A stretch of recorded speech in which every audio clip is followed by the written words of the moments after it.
चोल वंश की राजनीतिक, आर्थिक और सैन्य विवरण। तो इस एपिसोड में आप और हम अपनी टाइम मशीन का इस्तेमाल नहीं करेंगे, क्योंकि उनकी कहानी सुनाने से पहले हमें यह जानना जरूरी है कि आखिर किस वजह से इन्होंने 1500 सालों का इतना लंबा सफर तय कर लिया। इसका मतलब इनका एडमिनिस्ट्रेशन तो बहुत ही कमाल का रहा होगा। तो चलिए पहले जान लेते हैं इनके तौर तरीकों को, तभी तो मजा आएगा ना। आज चोल वंश के इस नए सेवक की छुट्टी। आज ये सेवक अपनी दुनिया में रहकर पॉपकॉर्न के साथ सुनेगा चोल वंश का ये एपिसोड और जानेगा उनके एडमिनिस्ट्रेशन के बारे में। 6ठी शताब्दी के बीच में साउथ इंडिया के जिन शासकों का राज्य रहा, मतलब जिस वंश ने रूल किया, वो हैं पल्लव, चालुक्य और पांड्य। पल्लवों की राजधानी कांची, चालुक्यों की बादामी और पांड्यों की राजधानी मदुरई थी, जो प्रेजेंट में तंजौर है। और साउथ मतलब केरल में चेर लोग रूल कर रहे थे। कर्नाटक में कदम तथा गंग वंशों का शासन था। इस टाइम में गंग शासक मोस्टली राष्ट्रकूटों के अंडर थे या उनसे मिले हुए थे। राष्ट्रकूट का इस समय महाराष्ट्र में सबसे ज्यादा बोलबाला था। पल्लव, पांड्य तथा चेर के साथ मिलकर राष्ट्रकूटों के अगेंस्ट प्लानिंग किया करते थे। इनमें से कुछ शासकों, खासकर पल्लवों के पास शक्तिशाली नौसेनाएं भी थी। पल्लवों ने साउथ ईस्ट एशिया के साथ अच्छा खासा ट्रेडिंग रिलेशनशिप बना रखा था और उन्होंने बिजनेस और कल्चरल संबंधों को बढ़ाने के लिए कई राजदूत मतलब एम्बेसडर्स भी चीन भेजे। पल्लव भगवान शिव के उपासक थे और इन्होंने अभी के चेन्नई के नजदीक महाबलीपुरम में कई मंदिरों का निर्माण किया। अब आप ये सोच रहे होंगे इसमें चोल वंश का जिक्र तो कहीं किया ही नहीं है। करेंगे, बिल्कुल करेंगे।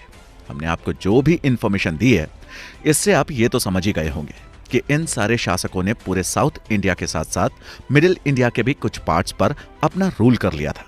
तो अब जब चोल राजाओं की एंट्री होती है, तब आपको पता चलेगा कि कैसे इन्होंने धीरे धीरे इस पूरे एरिया को अपने अंडर में कर लिया। चोल राज्य के संस्थापक विजयालय चोल हैं और ये पल्लवों के सामंत हुआ करते थे। लेकिन इस वंश की स्थापना बहुत साल पहले करिकलन द्वारा कर दी गई थी। बहुत ही बहादुर योद्धा थे। इन्होंने सबसे पहले सी रूट से श्रीलंका पे धावा बोला था।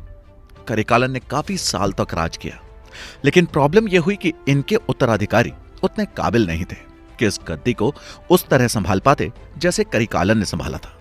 और रिजल्ट यह हुआ कि इन पर चारों तरफ से हमले होने लगे और यह राज्य कहीं दब के रह गया। लेकिन जब विजयालय चोल आए तो पूरी तैयारी के साथ आए।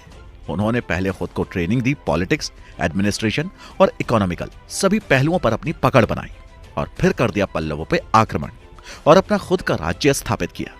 चोल वंश ने साउथ इंडिया में शक्तिशाली शासकों के साथ मिलकर 9वीं शताब्दी से 13वीं शताब्दी के बीच एक अत्यंत शक्तिशाली हिंदू साम्राज्य का निर्माण किया। लंका पर विजय प्राप्त करने के साथ साथ इनका मालदीव पर भी अधिकार हो गया। इनका साम्राज्य 36 लाख स्क्वायर किलोमीटर तक फैला हुआ था। चोल साम्राज्य का विस्तार 9वीं शताब्दी में जोरों शोरों से हुआ। इनके पास शक्तिशाली नौसेना मतलब नेवी थी और जिसकी वजह से इन्होंने साउथ ईस्ट एशिया के ज्यादा से ज्यादा एरियाज को भी जीत लिया। अपनी प्रारंभिक कठिनाइयों पर विजय प्राप्त करने के बाद करीब 2 शताब्दियों तक अर्थात 12वीं ईस्वी के मिडिल तक चोल शासकों ने न केवल एक स्ट्रॉन्ग एडमिनिस्ट्रेशन बनाया, बल्कि आर्ट और कल्चर को भी बहुत इंपॉर्टेंस दी। इस राज्य की कोई एक परमानेंट कैपिटल नहीं रही। जैसे जैसे किसी भी राज्य को जीत लेते या फिर जहां रहने लगते, उसके ही सेंटर को अपना कैपिटल बना लेते। चोलों के रिकॉर्ड से यह पता चलता है कि उनका शासन वेल ऑर्गेनाइज्ड था। राज्य के सबसे बड़े अधिकारी की पोजीशन राजा की होती थी, जो मिनिस्टर्स और स्टेट ऑफिशियल्स की एडवाइस से शासन करता था। गवर्नेंस के अकॉर्डिंग सारा राज्य बहुत सारे डिविजन्स में डिवाइडेड था। मंगलकोट्टम या बलनाडुओं में बटे होते थे। इनके बाद की एडमिनिस्ट्रेटिव स्टेटस के अकॉर्डिंग नाडु यानी जिला, कुर्रम यानी ग्राम समूह एवं ग्रामम थे। चोल राज्यकाल में इनका शासन पब्लिक मीटिंग्स द्वारा होता था। चोल ग्राम सभाएं उर या सभा कही जाती थी। इनके मेंबर्स गांव के ही रहने वाले लोग होते थे, मतलब लोकल पीपल। सभा की एग्जीक्यूटिव काउंसिल, आड़ुगणम का सिलेक्शन ये लोग अपने में से करते थे। उत्तर मेरूर के रिकॉर्ड से उस ग्राम सभा के फंक्शंस आदि का अच्छा खासा इंफॉर्मेशन मिल जाता है। उत्तर मेरूर ग्राम शासन सभा की 5 उपसमितियों यानी सब कमिटीज द्वारा होता था। और हाँ, इनके मेंबर्स को सैलरीज नहीं मिलती थी और वो केवल 1 साल तक ही काम कर सकते थे। ये अपने शासन के लिए स्वतंत्र थे, मतलब राजा भी इनके काम में इंटरफेयर नहीं कर सकते थे।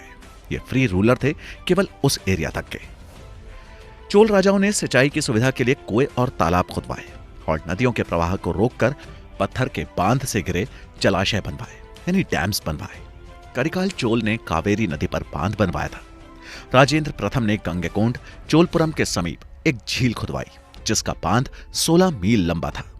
इसको 2 नदियों के जल से भरने की व्यवस्था की गई और सिंचाई के लिए इसका उपयोग करने के लिए स्टोन सिस्टम और नहरें बनाई गई और वहां से आने जाने के लिए राजपथ और नदियों पर घाट भी निर्मित हुए। सामाजिक जीवन में ब्राह्मणों को अधिक अधिकार प्राप्त थे। सोशल सिस्टम को धर्मशास्त्रों के ऑर्डर्स और आइडियल्स के अकॉर्डिंग चलने की कोशिश की जाती थी।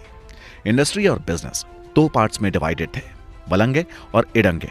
स्त्रियों पर सामाजिक जीवन में किसी भी प्रकार की कोई रोक टोक नहीं थी। वो प्रॉपर्टीज की ओनर होती थी। उच्च वर्ग के पुरुष बहुविवाह करते थे। सती का प्रचार था।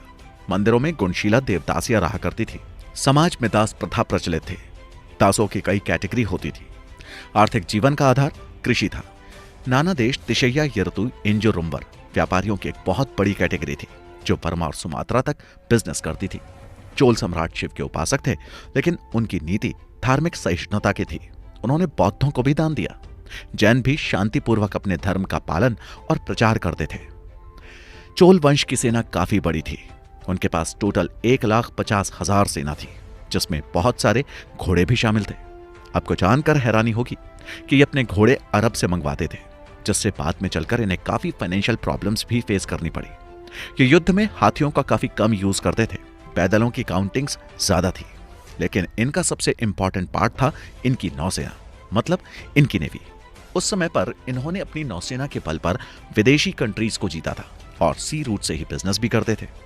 जैसा कि हमने पहले भी बताया है कि ये काफी धार्मिक टाइप के थे, तो इसलिए इन्होंने काफी मंदिरों का निर्माण भी करवाया, जिसमें तंजौर का बृहदेश्वर मंदिर, गंगईकोंड चोलीश्वरम मंदिर और दारासुरम का ऐरावतेश्वर मंदिर भी शामिल है। तंजौर का बृहदेश्वर मंदिर पूरी तरह से ग्रेनाइट निर्मित है। विश्व में यह अपनी तरह का पहला और एकमात्र मंदिर है जो कि ग्रेनाइट का बना हुआ है। यह अपनी भव्यता, आर्किटेक्चर और सेंट्रल डोम से लोगों को अट्रैक्ट करता है। इस मंदिर को यूनेस्को ने वर्ल्ड हेरिटेज डिक्लेयर किया है। इतना सब कुछ जानने के बाद अब आप समझ ही गए होंगे कि आखिर इस राज्य को क्यों गोल्डन एरा के नाम से जाना जाता है और क्यों बहुत सारे राज्यों की नजरें हमेशा से चोल राजाओं पर गड़ी रहती थी। तो चलिए बढ़ते हैं उस कहानी की तरफ जिसका जिक्र हमने अपने पहले एपिसोड में किया था। चलिए जानते हैं कि आखिर क्या वजह थी सेना के पीछे हटने की और उस शांति में ऐसा भी क्या राज छिपा था। जानने के लिए सुनते रहिए चोल वंश की रहस्यमयी कहानी